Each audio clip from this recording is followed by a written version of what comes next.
வணக்க மக்களே, இன்னைக்கு நாம என்ன பார்க்க போறோம்னா சிஎஸ்கே vs ஆர்சிபி மோது போட்டியில் வெற்றி வாய்ப்புக்கு யாருக்கு? ஜோதிடர்களின் அதிர்ச்சி கணிப்பு. அதாவது கிரிக்கெட் ரசிகர்களால் பெருவாரியாக எதிர்பார்க்கப்பட்ட ஐபிஎல் தொடரானது தற்போது தொடங்க உள்ளது. 2024ஆம் ஆண்டு மக்களவை தேர்தலும் நடைபெறவுள்ளதால் முதல் 22 போட்டிகளுக்கு மட்டுமே அட்டவணை வெளியிடப்பட்டு உள்ளது. ஐபிஎல் நிர்வாகத்தால் வெளியிடப்பட்டு உள்ளதில் 10 அணிகள் மோதிக்கொள்ளும் போட்டித் தொடரின் முதல் ஆட்டம் சிஎஸ்கே அணியின் சொந்த மைதானமான சேப்பாக்கம் மைதானத்தில் நடைபெற உள்ளது.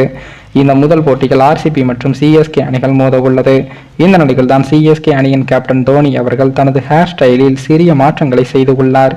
சிறிய அளவில் ட்ரிம் செய்த தாடி வைத்து புதிய லுக்கிற்கு மாறியுள்ளார் தோனி. ஆஸ்தான ஹேர் ஸ்டைலில் ஆலிம் ஹக்கிங் புதிய லுக்கிற்கு மாற்றியுள்ளார். தற்போது விண்டேஜ் ஹேர் ஸ்டைலில் வேறு மாதிரியான லுக்கிற்கு வந்து உள்ளார் தல தோனி. இந்த புகைப்படங்கள் ரசிகர்களிடம் ட்ரெண்ட் ஆகி வருகிறது. மேலும் இந்த லுக்கை பார்க்க காலைப்பட சிம்பு போன்று உள்ளது என்று சிம்பு ரசிகர்கள் டபுளாக கொண்டாடி வருகிறார்கள்.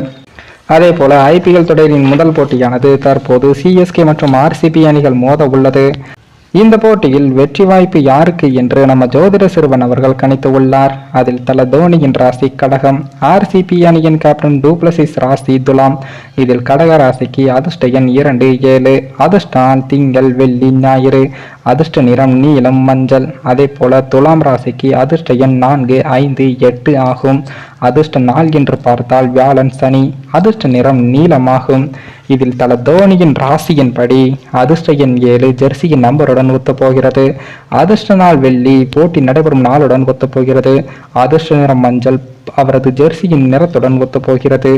ஆனால் ஆர்சிபி அணியின் கேப்டன் டூப்ளசிஸின் ராசியின்படி அவருக்கு அதிர்ஷ்ட எண், அதிர்ஷ்ட நிறம், அதிர்ஷ்ட நாள் என எதுவும் ஒத்துப்போகவில்லை.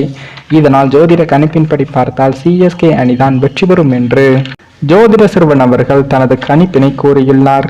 மேலும் இந்த வீடியோ ஏதோ ஒரு விதத்தில் உங்களுக்கு பிடித்திருக்கும் என்று நினைக்கிறேன். நம்ம சேனலுக்கு புதிதாக வீடியோ பார்க்கிறீர்கள் என்றால் மறக்காமல் சப்ஸ்கிரைபர் செய்துவிட்டு பாருங்கள். இன்னொரு வீடியோவில் சந்திக்கும் வரை நான் உங்கள் தமிழ்.